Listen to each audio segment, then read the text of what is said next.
Would be cool to have like a page where travel nurses can share their experiences and adventures, around the world. And I was just like, I thought that'd be really neat. So I started off like that. So I started on Snapchat. I called it Travel Nurse Takeover, and then I had about 200 travelers take over the course of the next couple years. Hello and welcome to another episode of the Investing RN podcast. Today we have Ryan Sendow. He's heading up a company called Travel Nurse Takeover, right? I think, yeah. But this one's kind of special because I went to high school with Ryan, played a lot of basketball together, have some funny stories from that. I don't know if that's going to come up or not. We'll see. We'll see if Ryan brings it up. He remembers. Yeah, well, part of me, I was like, does he even remember? But how can you forget? That's so memorable, man. Anytime I think of you, we'll talk about that. You just start. Well, now you have to say it. That. Yeah, now you have to. Now you have to talk about it. Now we have to. Okay, but now you have to stick around because we'll talk about that later. But yeah, we're going to talk about his business, what he's doing now, how he got into nursing. But yeah, like I said, we went to high school together, so our roots go back pretty far. So Ryan, thanks for coming on. Man, thanks. I actually brought this little remembrance of. Oh, no way! Yeah, I brought it with me the other day. I went back to Michigan. I found it in my closet, and I was like, you know what? I'm gonna bring it with me. But my this getting real faded. I don't know if I have any remnants from high school basketball. So for people who aren't on YouTube, it's a high school basketball jersey, I'm guessing. Yeah, our high school team, the Warriors. Yeah. The GLA Warriors. So GLA stands for Great Lakes Adventist Academy. We both went there. It's a tiny school in Michigan. Yeah. And it's not hard to make the basketball team, so that's how I played. Hey man, don't say you're a good man. Talk about. I had the hustle. I never gave up. So. Yeah. So tell us about your journey from however far back you want to go into nursing. What made you decide it? Just kind of whatever you want to bring up from your past and how you got to where you are now. Like Josh said, that we went to high school together. After that, I went to Andrews, did the nursing program there, and then worked for a couple years, started working as a travel nurse for a few years, like 3 years. And then went back to Michigan, got my Psych NP, and then went traveling again because COVID hit. And, COVID, obviously nurses were making a ton of money. And so I was doing that for a few years. And then just this past month, I just took my Psych NP boards, and now I'm going to start working as a Psych NP eventually, hopefully by the end of the year. So. Yeah, the timing of all that is kind of crazy. I know. I remember. So Colin was doing travel nursing back in 2020 and 21 a little bit, and so I went back to school and I became CRNA. And I was looking at the money that he was making, and I was like, oh my goodness, like you'd be crazy to go back to school right now when you could just do travel nursing and make that much money. Oh man, yeah. So yeah, I know. Before we hit record, you're kind of talking about that. So you graduated with your MP back in 2020. But you didn't actually take your boards until recently. Yeah, I just took it. And I just took it a month ago. And I just didn't take I just didn't feel like sorry, there's an airplane coming out here. I hope you can hear that. I live in like downtown San Diego or near San Diego, so there's airplanes all the time. But yeah, I was just working as a travel nurse. Like you said, we were making a ton of money. I basically went to grad school because I wanted to get the schooling out the way. I wasn't exactly like I wanted to work right away as a Psych NP, but I just wanted to get it out because I just felt like it was just wanted to get it out the way. And so everyone this past 4 years are like, are you going to take your boards? And I'm like, I was not really planning to work as a Psych NP until like I felt ready.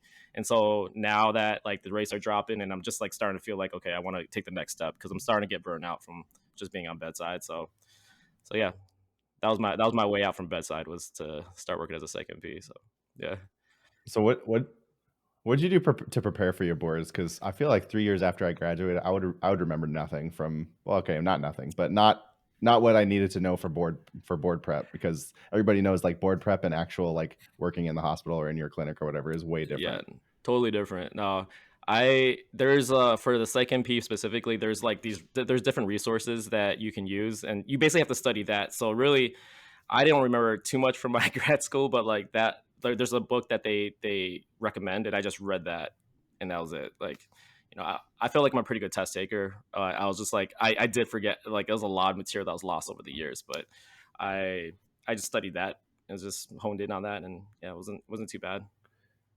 So is your hospital or bedside background in psych, or were you in a different unit? My the last 10 years I've been in psych inpatient and outpatient. So been work with the kids and adults. Yeah. So all my contracts, everything it's been all psych inpatient, psych outpatient. Yeah. Oh, okay. Yeah. I'm sure that helps a ton.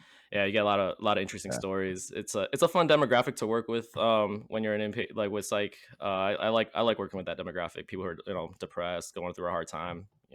I like doing that. But in my 20s, I really like I like taking people down. It was nice to if I had to restrain some people. If you're not following the staff's expectations and stuff. But I felt like I was a pretty good team member. But now I was like last year I was at Seattle Children's and I got attacked pretty good. Got my head kicked, punched, and I was like, you know what? I'm in my 30s now. I'm like, I don't know if I can do this anymore. That was from a kid? So yeah, from a kid. They're like 17, 18. Yeah. So yeah.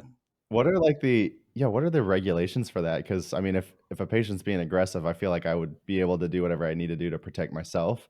But I'm sure there's like certain regulations, whatever the hospital says or whatever the state says. So what can you actually do? Apparently, chokehold is deterred, is not encouraged. You found that out through experience.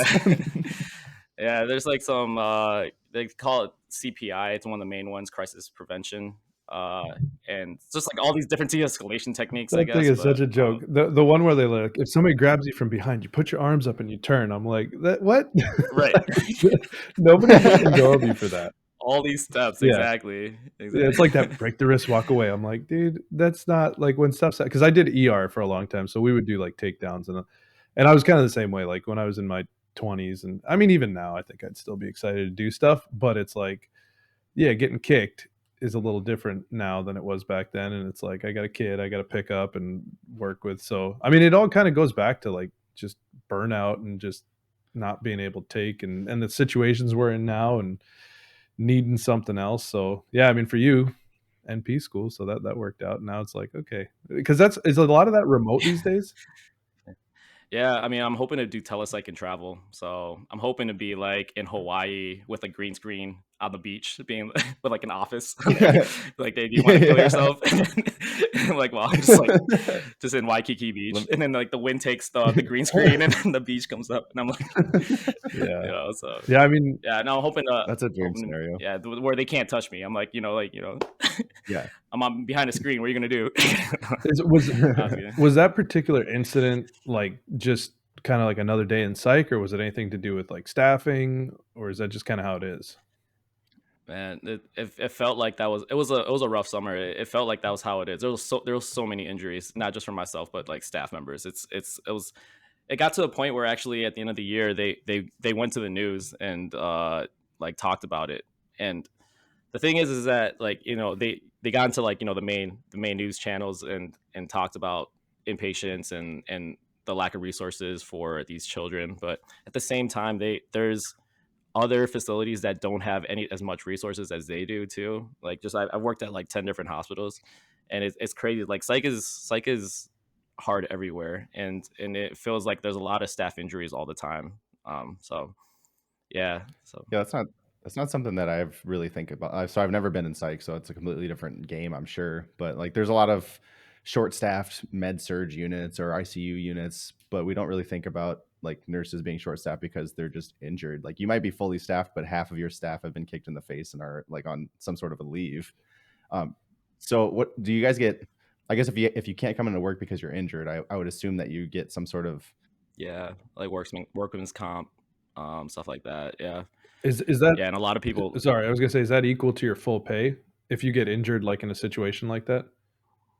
No, it's not even close. I think for me, as a traveler, if I got hurt, I only got like 1/3 of my check or something like that, and that's not even the stipends. That's just like the hourly. So it was really low. So that's what I was like a sign where I was like, I need to get out of this situation because you hardly get anything. So have you seen so you've been doing this for 10 years and something that I guess I'm 37, so I was around before cell phones and all that stuff. Like I can like remember it. It was like half my life is like, yeah, my life is split in half where it's like Like I remember what it was like before internet and like cell phones and like all that kind of stuff. And you know, there were bullies but it was like you'd go to school, somebody would pick on you, and then you'd come home and you were safe. But now I feel like with social media, it's just like this continuous thing where it's never ending. And even in the last 10 years, I think social media has blown up quite a bit. So like, have you seen an increase in younger psych patients over the last 10 years? Yeah, that's a good question. I've been, I feel like there's a lot more pressure and expectations for some of these kids. At the same time, I've noticed that a lot of kids have, like, now they've grown up into it. Like there's a level of resilience and a lot of like they're kind of used to it. So in some ways, it is negatively impacting them. It is. But I've also noticed that, like, some kids are like they they're kind of used to it. Like, I think for our generation, like, I'm 34 too. I'm like, man, like, seeing all, like, there's a lot of stress when it comes to like putting out content and like putting yourself out there. But I feel like a lot of these kids, they're just kind of, it's kind of just part of it. Like they kind of adapted to it in some ways. So I thought that too. I mean, that was a good question. I figured that a lot of it there'll be a lot of people who have pressure from social media. But um, from my experience, there hasn't been like people coming in because social media. Like, it's not like, it may be secondary to whatever they're doing. Yeah. But yeah. Well, and I guess it's just social media is like one aspect of life that has kind of changed over. I mean, I don't know. I mean, I feel like an old soul because I'm always like, life was so much more simple back then. But it's like, but I'm only 37. It's like, It was, man. but it was, right? It's like you just like open the Yeah, door and was you it? go outside and you like run down the block and play with your friends, and then it's like dinner time. You come home, and now it's like, I don't know, there's just weird stuff going on. And I'm in LA, so I'm just up from you. And like San Diego's LA, kind of same thing, big cities, a lot of crime, a lot of homeless.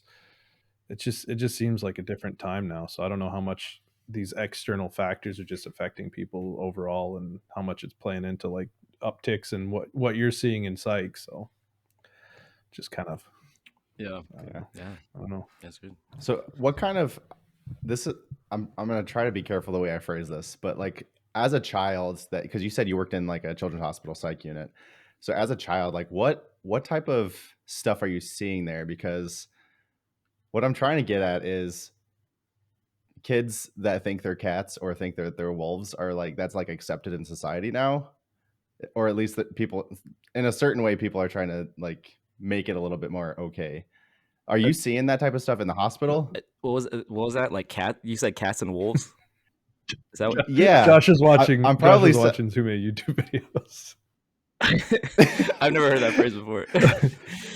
No, like, well, so the reason I say that is because there's a public school here in Green Bay that got sued because they didn't have a litter box for the kids.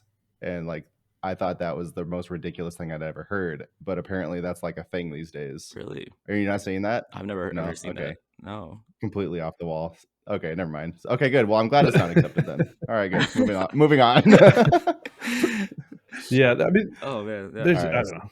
So that's not a thing. Times are just That's changing. good. But kind of going back to you getting injured, like that's a big thing. It's like, for whatever reason, there's a lot of stuff that's come up recently, whether it's, vaccines or injuries or just burnout, whatever. People are looking to get out. So for you had this Psych NP thing, and it's good that you did it, because I kind of had the same thought. It was like, let me just do my NP as soon as I got out of school. I didn't do it. I just changed my mind about it, just did travel nursing instead. But like the fact that you went and did it, now you went and took the boards, you have this as a backup.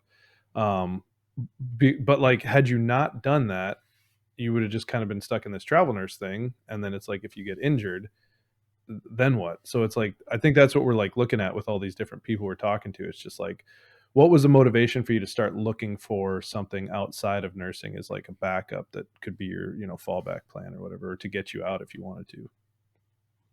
Yeah. I mean, and that's the thing. Like, and it's something that you have to consider too. Like, when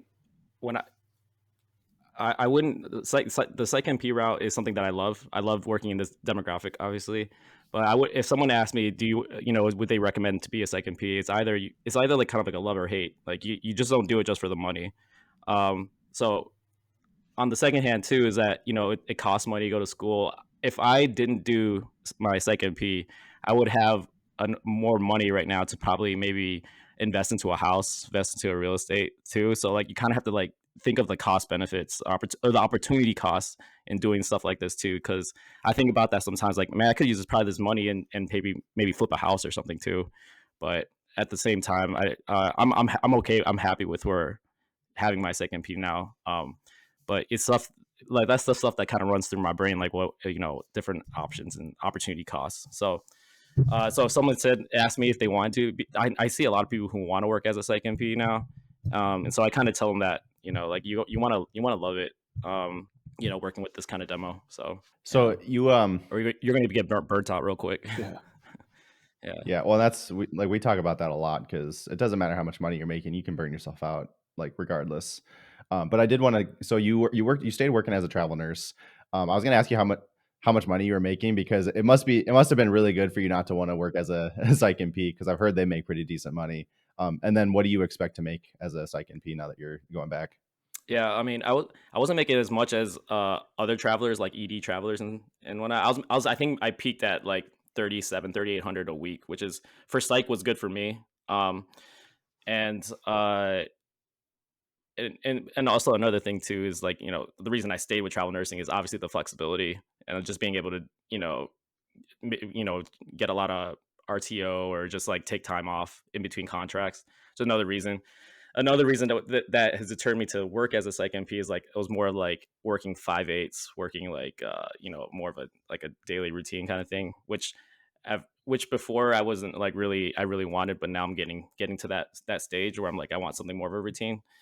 And so I think the earning potential for Psych NPs, I mean, it goes up. I know people making 250 and like and over, but at the same time, I feel like they work a lot too. I think I haven't really delved into how the work they put into it, but they can make that much money. So it's good to know that I can kind of get there. So Yeah, 100%. Yeah, and is that a field where there's like opportunity to go like moonlight in different facilities, or work a lot of overtime if you want to, or what does that look like? Honestly, I got to put more research into it. I think there is, but it's something that I I actually have to look more research into it. I feel like there is though, like, to get maybe to shadow some people or do like a fellowship, but Yeah. Thir yeah. 3,700 a week, I mean, that's more than I ever made during COVID. I mean, I stayed in one spot. I know they were throwing out these huge contracts where you could work like 6, 7 days a week and make like 10 grand a week, but that's not bad. Was that for 3 12-hour shifts? Yeah, yeah, and OT was like 150, which was really nice. So you know, I worked a lot. That was actually at Seattle Children's. So that was probably my highest paying contract. Did you But what did, I know there's other. oh, sorry, go ahead. You know there's other what? Oh no, I just know being around travel nurses, there's people made way more, like 5,000 a week consistently for a long stretch. It's like, damn. I wish I had that. What was, how did COVID affect, like, psych nursing? Was there any changes that you guys experienced? No, actually, I felt like it was still the same. Like, outside of just like wearing masks, like, it really didn't affect us too much. Um, it just kind of it just raised our rates. To be honest, I don't know. I personally, from my personal experience, didn't see any difference. I was doing the same thing. Yeah, it Yeah. wasn't. So you didn't see like a drop in your patient load because they're getting sick and going to ICU or other places instead? No. Okay. No, not in my experience. Yeah, I mean, if someone got COVID on our unit, then they would like shut the unit down. Like, they would limit the patients, which less patients worked for me too. So like, Oh, it was Yeah. all it was honestly like it made higher pay and like less patients. Honestly, it was actually not bad. Yeah. So if somebody got sick, then no more people could ever need help. I know No more they were help just will be well, given. that's how it was in the ER. I was in a small ER in Northern California, and it was like there was like one EVS like cleaning crew, and so if we had like 3 patients, they had to come in, and for a while they were like doing this like blue light ultraviolet therapy or something. They have to like zap the rooms after, and they'd have to sit for a certain amount of time. So it's like if you had a section with a couple COVID patients, they got discharged or transferred. It was like you could have a room sitting empty for like 2 or 3 hours, and I was just like, all right, this this isn't so bad. I mean, like, obviously if there's like somebody sick in the lobby, it's one thing, but it's like, usually it's like, okay, like the toe pain for 3 months is gonna have to wait a little while, like, so this will be okay. But yeah, it was kind of a trip because yeah, we were making really good money, and it was kind of a little more chill for in some respects. Then you get the sick people coming in, and it was like, obviously that was a lot. But at what point did you start traveling pretty early in your nursing career? Yeah, I traveled pre-COVID. I traveled like 2015, 2016, and then worked did travel for 2 years, and then 2018 I started my Psych NP program back in Michigan. So I was able to see the travel before COVID and the rates and all that. So yeah, that's kind of where And that's one where you can keep working full time while you're in school, or did you have to like step back a little bit? I worked full time and went to school full time. So it was like two-year program. Yeah, Was it online or was it in yeah. person? I was in Oh, person. okay. Yeah. Yeah, for a while I thought I was gonna go into the military. I was like, maybe because they pay for your MP, and then but then I was like, I couldn't commit to it, so I was just like, but I ended up just staying with that in person. It was for Wayne State University. It was in Detroit, but yeah, I ended up just going there and then start traveling again. So at what point did you start this travel nurse takeover situation? I know we talked a little bit about it before we hit record, but Mhm. Yeah, and kind what of is talk it? to us Yeah. about that. Yeah. No, I started it back in, it was my first go around when I was travel nursing. It was like 2016, 2017. I had this idea where I was in Modesto, California. I was like middle of nowhere on contract there. I was just like, didn't know anyone. And I was just like, man, um, so I was actually on Snapchat and I was watching they called it a takeover at the time in like, it was like a food channel, in Chicago, like talking about food and like the recommendations on the food, and it was like a food truck fair, and I thought that was really neat, like that they did like that takeover, and I was like, wouldn't this be really cool if you could kind of translate with travel nurses? Like, would it be cool to have like a page where travel nurses can share their experiences and adventures, around the world? And I was just like, I thought that'd be really neat, so I started off like that. I started on Snapchat. I called it Travel Nurse Takeover, and then I had about 200 travelers take over the course of the next like couple years. Um, the first traveler that took over, she was in San Diego, and I was like cold messaging people. I was like just had this random idea. I was like, maybe they'll work, and then this girl took over, and I was like, wow, this could actually be a thing, So I kind of just like went with it, and I was like, and like this thought of the possibilities of like people sharing a slice of their experiences, their stories, and then kind of just like going from there.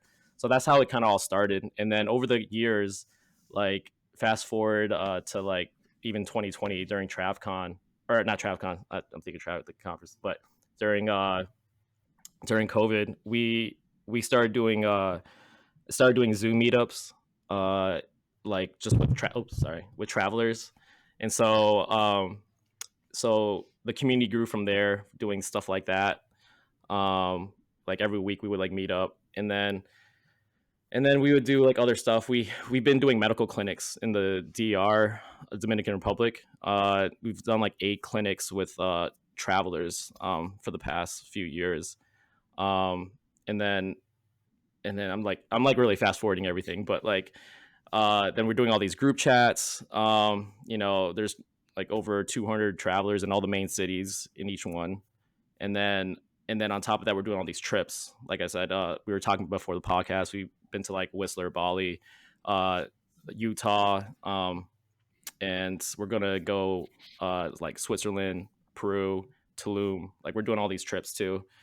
Um, so yeah, I know kind of like just went everywhere, but that's kind of a snapshot of like a lot of the things that we're doing to kind of like help the community and you know get people closer together and kind of build from there. So yeah.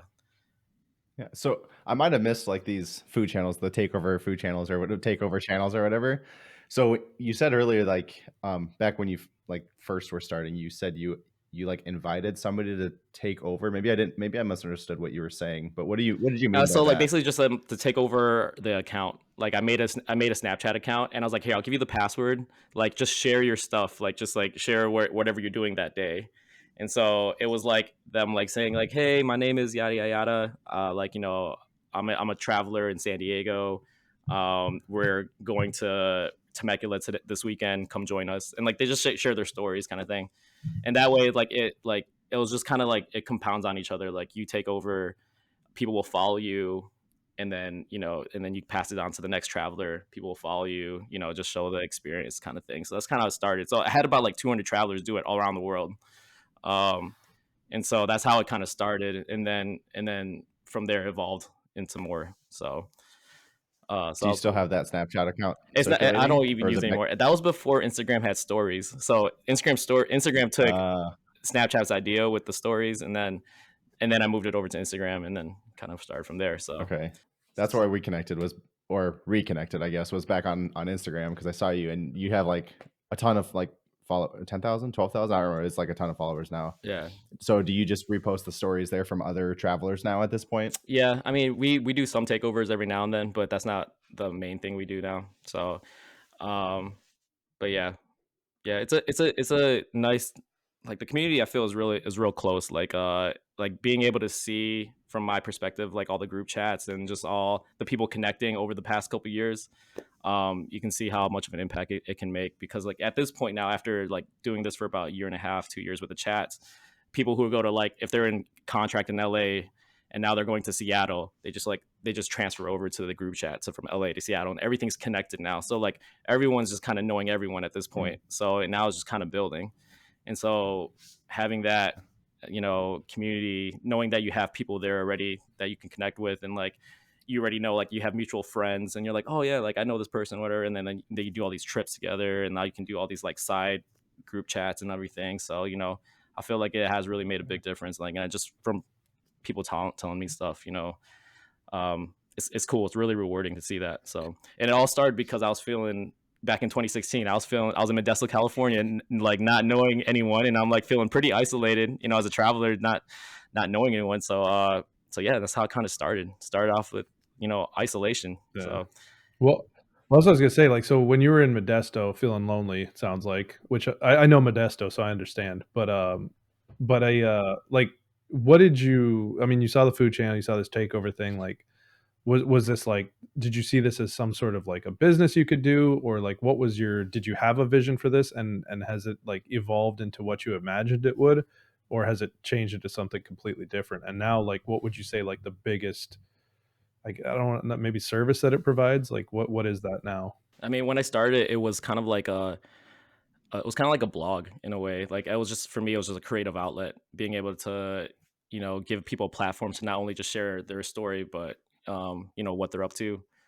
Like if it wasn't for nursing, honestly, I would probably be doing film. Like I love, like, sharing, like telling stories basically. And this is a way of sharing stories, is like showing real life people what they're up to. And in some ways it's really cool to direct that in some ways.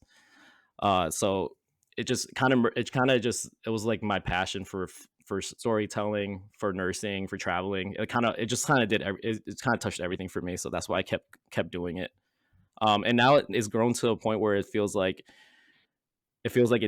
have to like make money for, not for the time invested, for all the time I put into it, but also just like it. Now you have this very like loyal and very um uh just this audience that really wants to be a part of it, this community, that you can kind of make some money off of it, which is not the initial. That's not why I do it, but it but if you're giving value to an audience, this is something that you should be compensated for, especially with the time that all the time that I've put into it, and my friends put in it the past couple of years. Like we should probably get compensated. So, but Yeah. again, it's Well, you're not. bringing so It's much at the end of the value. day, it's just building a community. At the end of the day, it's just connecting people. Like that's if you're able to make money off of doing something like that, like that's just like very, very rewarding. So Yeah. so that's where it's kind Well, of so evolving to. so I guess I don't know if I'm skipping a few steps, but like, so you did this for free for a really long time, I'm assuming. Like you didn't get your first dollar from this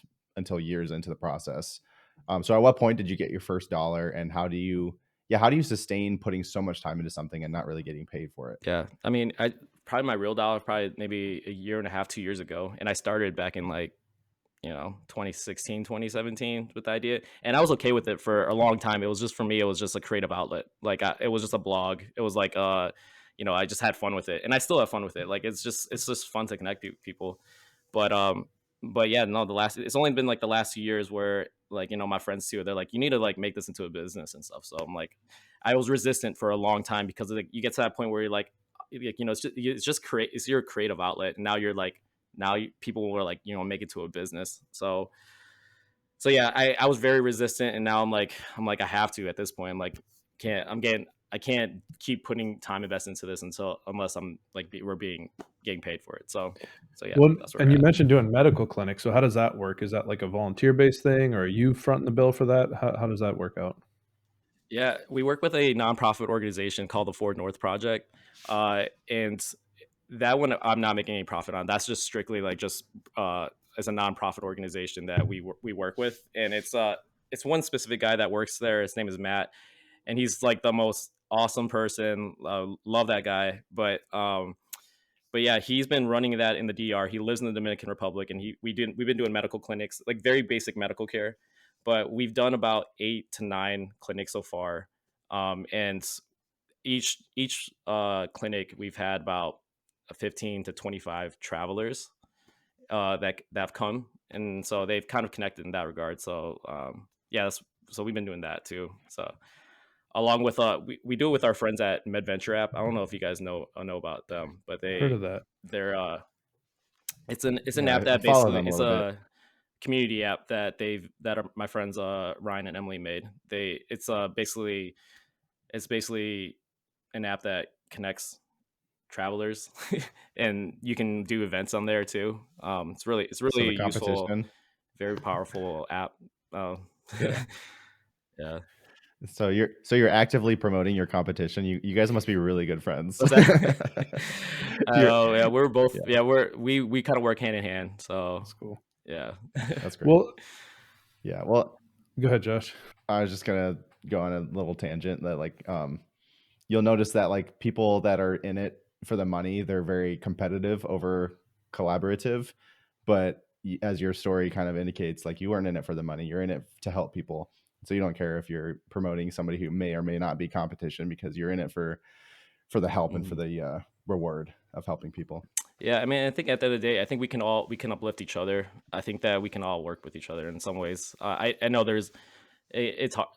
uh, yeah, I just leave it at that. I feel like Yeah, we yeah, can like really help each other out. And at the end of the day, like Ryan and Emily, like I knew them before MedVenture, so like I really do have a lot of respect for them, and got a lot of love for them. So I yeah. want to see them succeed. At the end of the day, it's just for as our communities are trying to the service to get make travelers' lives better. I mean, that's at the end of the day, that's what we're trying to do. So So the like I can understand the need for community within the travel nursing world because like I've done travel nursing and most of the well, the first couple travel nurses assignments I did on my own, but then I met my wife, so that kind of worked out, and then we traveled together. But it is like you're kind of lonely and you're in a new place, and it's sometimes hard to make friends. So I can see the need for the community there. So now with these trips that you're talking about, what does that look like? Are you just getting people together to like,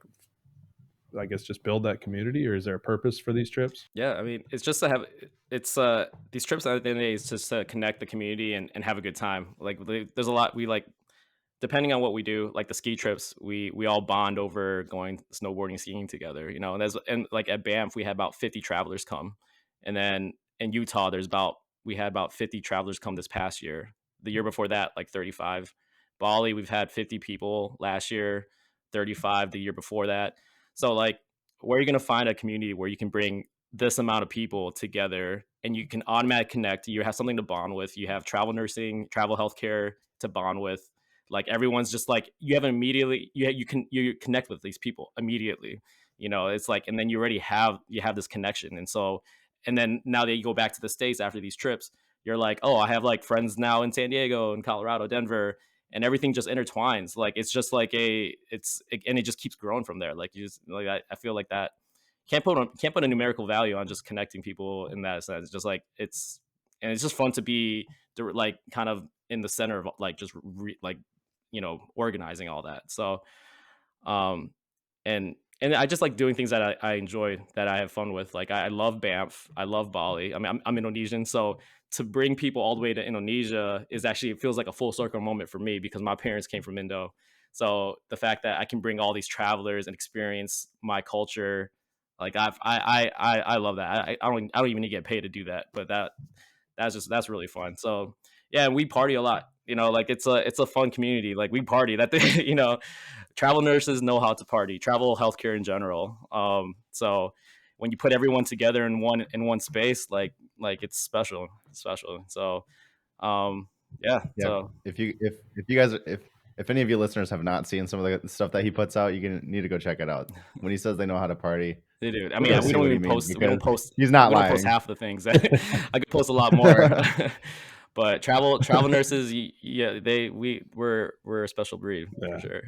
Well, any nurses in general, when you get a few nurses together, it's like the stories they're talking about and relating. I always feel bad for people that are in a group where there's like nurses together, because they start talking and it's like, if you're not in it, you don't really get it. But like, yeah, it's just like an instant bond. But with what you're doing now, you said like, now you're kind of in a position where it doesn't make sense to keep doing it without making some sort of money from it. Like obviously that's not the motivation, but are, are you in a position now where you could, if you wanted to, you could pursue this full time and just grow this community and grow what you're doing with that, and not have to work as a nurse? Or is this just kind of a side hustle thing that you got going? TNT, it's a side hustle at this point.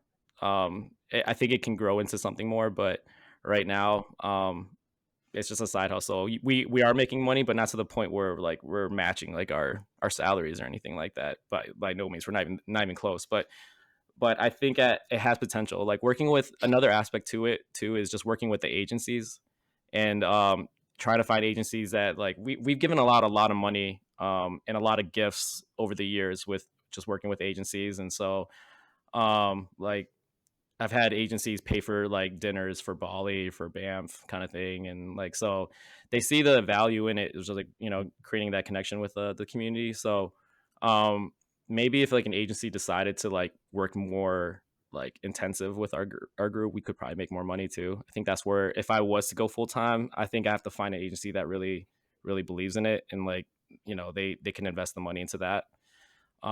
But yeah, so right now, like we're making some good side hustle money, which is nice. So yeah, You've met that was a long-winded answer. No, that's all right. You've mentioned uh, partners a couple times. So do you have other people that you're working with on this? yeah, so I've worked with, so I'm the main person for this, but also have an accountant, and now my co-owner of one of my friends is, her name's Sierra. She's a part of it. So she's been helping that out, helping build this community. So yeah. You On top of that, we have people like, not, if people are just helping out all over the place, all over the country. Yeah. So And earlier you said, like, had you not done your Psych NP, you would have had the money to maybe invest in a flip. So are there any other, investing you're interested in outside of this and nursing? I think I've thought a lot about maybe actually making a course that can get travelers, uh, people who are going into the Psych NP field, maybe doing like an education course to passing the Psych NP examination. There's this girl that, man, if you guys can get her on your podcast, that'd be pretty impressive. Like, her name is Georgette, but she's one of the resources that uh that I use to pass my boards. But so I took her course back in 2020, and it was like $350 at the time, and she goes over for a week, the examination, and then her last course, she calls it the last minute review, which is super helpful. There's a lot of like good information there um to pass the examination. But in that Zoom meeting, there was 100 people. So that was $350, 100 people in that course. And fast forward to now, when I did her course again, I did her last minute review course. There was 200 people in there. She's been doing that for the past 4 years. Like, she is making bank. So like, you just do that math. Like, she's a multi-millionaire situation. Like, she found a niche, and she blew up. And so If you talk to anyone who's going into the Psych NP field, like you bring up Georgette, she's really impactful because she really does help get you to pass the boards. So anyways, there's a lot of people on Facebook who are trying to do something similar.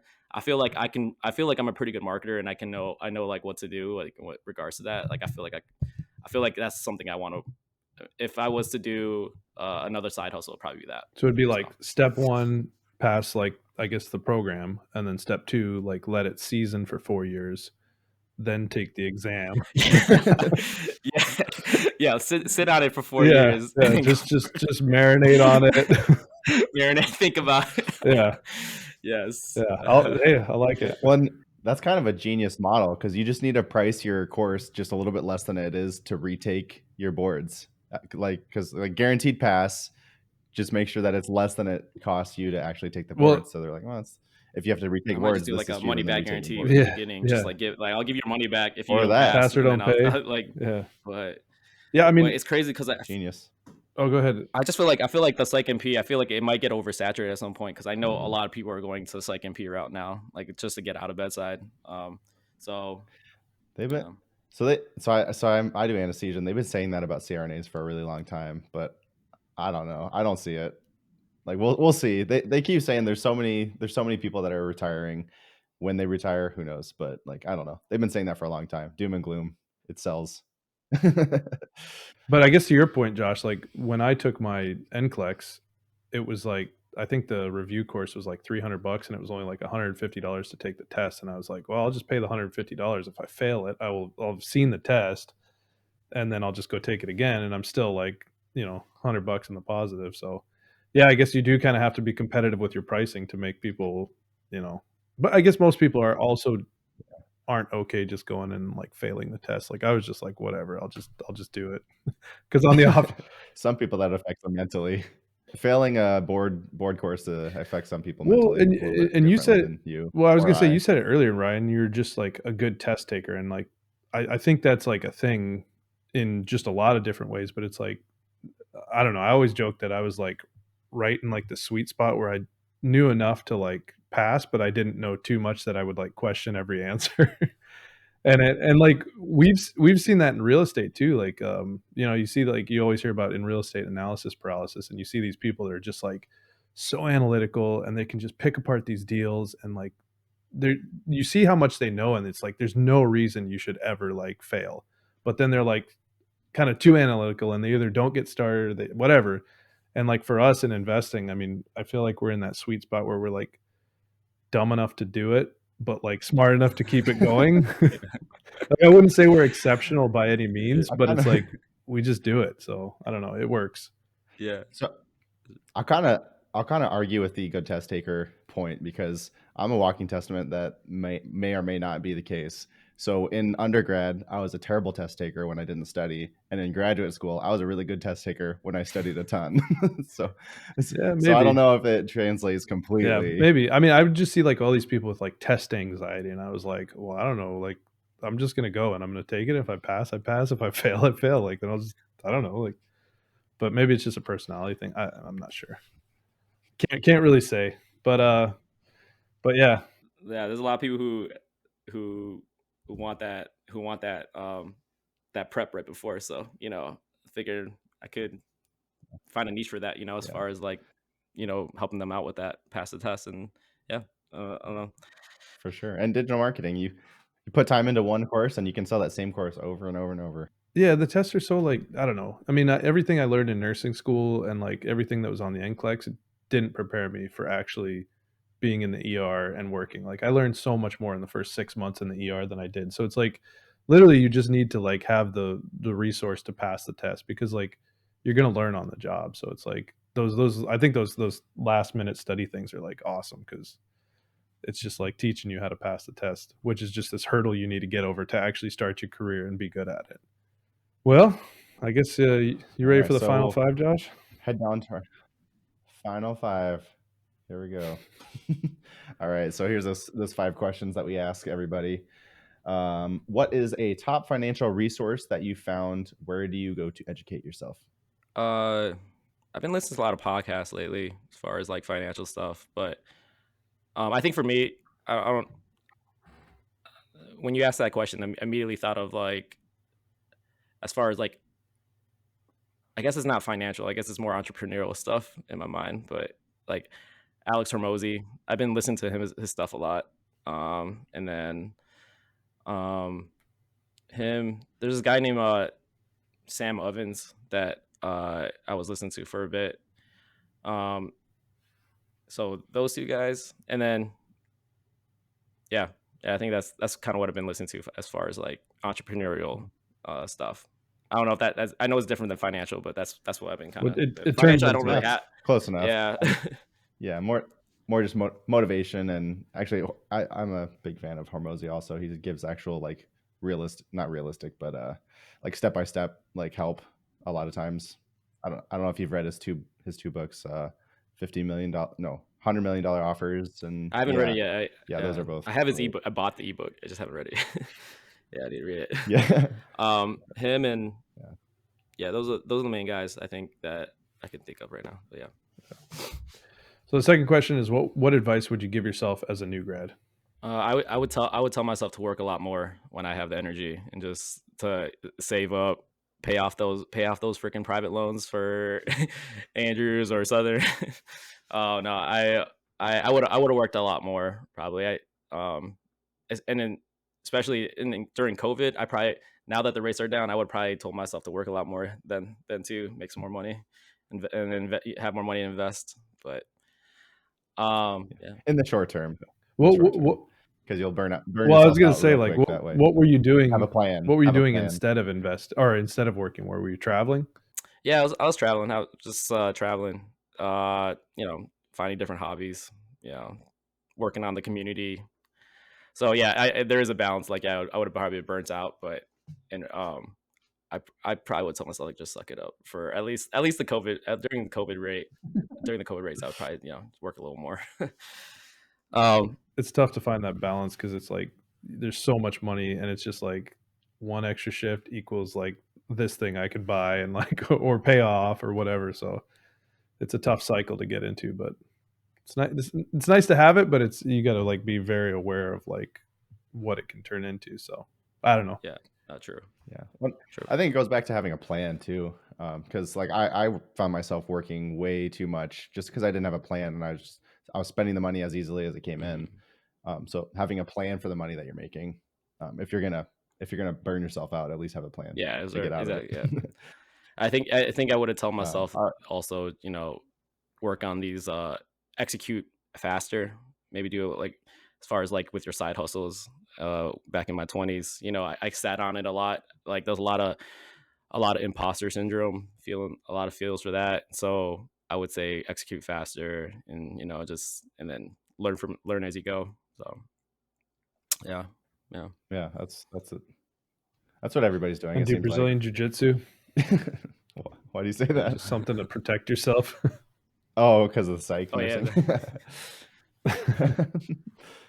Right. Self-defense classes. All right. Number 3 is, what excites you about the next 12 months? What excites me the next 12 months? Well, I'm getting married in I think in about 12 months, on the 12th month mark. So that's exciting. And then I'm excited about this, just seeing the community grow and kind of building the business now that we're kind of like business minded. Now that we just made the LLC, so kind of excited about that. And then yeah, man, I'm excited. It's a transition to start my new career as a Psych NP. Hopefully by the end of the year I'm gonna be working, so excited about that. And then yeah, I'm excited. One of my good friends is getting married. Tompkins, he's getting married in September or something like that. So yeah. I know Alex. Yeah, I'm gonna a little bit. I'm what's the word? It's the guy who who's in the front, who does the what? Oh, Best man? No, the who's officiate? You're officiating? Yeah, I'm officiating it. Yeah. Oh, I was nice. working out. Yeah. So yeah. So shout out to Alex for getting married. That's cool. So before we move to the next question, Colin, I know you're ready to go, but so what's your vision for this? Like if if everything aligned and everything went exactly how you vision it to go, what does your business turn into in like 5 years? Yeah. Like what do you want? So why should people join you before it like blows up into everything you ever hoped and dreamed it would be? And yeah, I feel like, and this goes to like agencies, because I feel like agencies would benefit the most out of this. But with our community, it runs so deep right now, and it's so connected that, you want to find different ways now that the rates have gone down, like to find different ways to kind of reach out to your target audience. And we have a very good group of travel healthcare providers in our community, and kind of that's who you want to market to. So and it's just going to keep growing from here, because over the years everyone's going to keep connecting. All this stuff is just going to keep growing. So we're in the driver's seat of like, we can go anywhere. We can do what we want. We can go do all these trips. We can do like whatever. It's kind of nice. We have kind of make the decision as where it's going to go. So we'll see what happens. Yeah. So I'm excited, and then it's going to just keep growing, and yeah, and we'll see what happens. So you're just saying you're growing the community. If a sponsor wants to come in now while you're still early, it won't be as expensive as once you're bigger. Yeah, exactly. Yeah. So work with us now. Yeah. Yeah. But as far as the vision, like, do you see it being the trip still, or do you see other, avenues that this could go, as far as like, like the medical missions and those it's a little bit of everything. The trips, the medical missions, the events that you can do with it, in America too, domestically, just all these different things that like we like have our like brand as well. This little merch right here too. Like we dabble in a lot of different things, and we're going to find different ways to build this community and make some money. So yeah, it's I wouldn't say like in 5 years I have like an idea of like what exactly it's going to look like, but I kind of just been since 2016, 2017, just kind of trust my intuition and kind of just keep moving forward, and then just keep growing it from there. And right now, so far, it's been working. But we'll see what happens in the next couple of years. I'm really excited, and yeah, so we'll see what happens. Yeah. Well, so for the next question, it's how do you define success? Oh man, so just making an impact for me. Making an impact, success. Yeah, just finding something that you love to do, and if you're able to make some money off of it, or if you're able to do something you're passionate about, I think that's a good way of living life. Just finding stuff that you're passionate about, and do something that you love to do. Yeah. No. Yeah, man. 100%. All right. What's the biggest financial mistake that you've made, and what'd you learn from it? I don't know. I think maybe going to Andrews. I going to private school, man. I still have a little bit to pay off on that. So yeah, like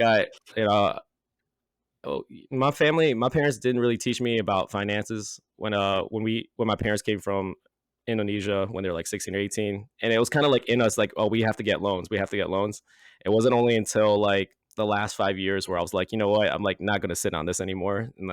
And that's thankfully for travel nursing, I was able to take out a lot of the loans out. So but yeah, it was probably Andrews. So I mean, I'm grateful I was able to pass nursing, but I probably could have done that like at Michigan State, or like at a different nursing program that was cheaper. But yeah. All right. And then we said we were going to talk about it at the beginning of the episode, and we skipped all the way to now and haven't yet. So I feel like we should have said this in the beginning. This was just start off like this. Yeah, you can tell the story. Josh was waiting till the people. Yeah, now we only have like. I did. Yeah. I had to give his approval because I was like, "Is this too weird to say on the podcast?" He's like, "No, just do it." So me and Ryan both love to play basketball. We went to the same high school. We didn't play on the same team like ever, because I was like a sophomore and you were like a cool senior. And you were playing with like the A team. Anyway, we were both going for a rebound or something, or a steal. Was it a steal or a rebound? I don't remember. It was a steal, I think. Yeah. Anyway, it was a loose ball. Steal? It was a loose ball. Okay. loose ball, and we both we both were going for the ball at the same time, and that's when I had my first kiss. I was a sophomore in high school. First ever. It was with Ryan while we were playing basketball. We were going for loose ball. I was going one way, you were going the other. We both lift our heads up, and when I remember thinking like that felt way too soft, like just something in my lips. I felt it was just so soft, and I looked at you, and you looked at me too. we're like, did that just happen? It was funny because it wasn't like we hit our heads; we just literally grazed our lips. We were equally confused. I was so confused. I was like, that just happened. So yeah, that was like the timing of that was just the timing would never happen again, probably in 100 years. But it was weird. But every time I think of you, Josh, I think how you know that. It's meant to be. Thank you for that moment. First kiss ever. I was 15. That's funny. That's funny, man. That's funny. All right. So I'm glad we included that in the episode. Now that everyone knows. Yeah. I love that story. That's the one thing that I remember from GLA. That's funny. Yeah, man. Same, yeah. I was there for almost 3 years. That's one of the only stories I remember from that place. We played a lot of basketball back in high school. That was fun. Yeah. We did. Yeah. That was the best. You guys, any chance? Do you guys ever play pickleball? All the time. Do? Yeah, it's a big thing here in San Diego. So I've been getting into pickleball a lot. So yeah. Anyways, I digress. It's fun though. Yeah. Oh, man, well, Josh is super into when I go on one of these Travel Nurse Takeover trips with you, I'll bring my paddle. Oh yeah, there we go. Let's do it. Thanks for having me on. I appreciate it. All right. Yeah. So where can where can people find you? On Instagram, Travel Nurse Takeover. Yeah, primarily there. So yep, come through. That's it. Yeah, okay, and then you can just DM us if you are a traveler, you want to be part of our group chats. Just DM us, let us know. If we're in like the major cities, so like Seattle, San Diego, Denver, LA, like just Boston, like all the main cities basically. So all the big ones. So Green Bay, all the really big cities, Green Bay, Wisconsin. Yeah, cool. All right, well, yeah, thanks for coming. I appreciate it, y'all.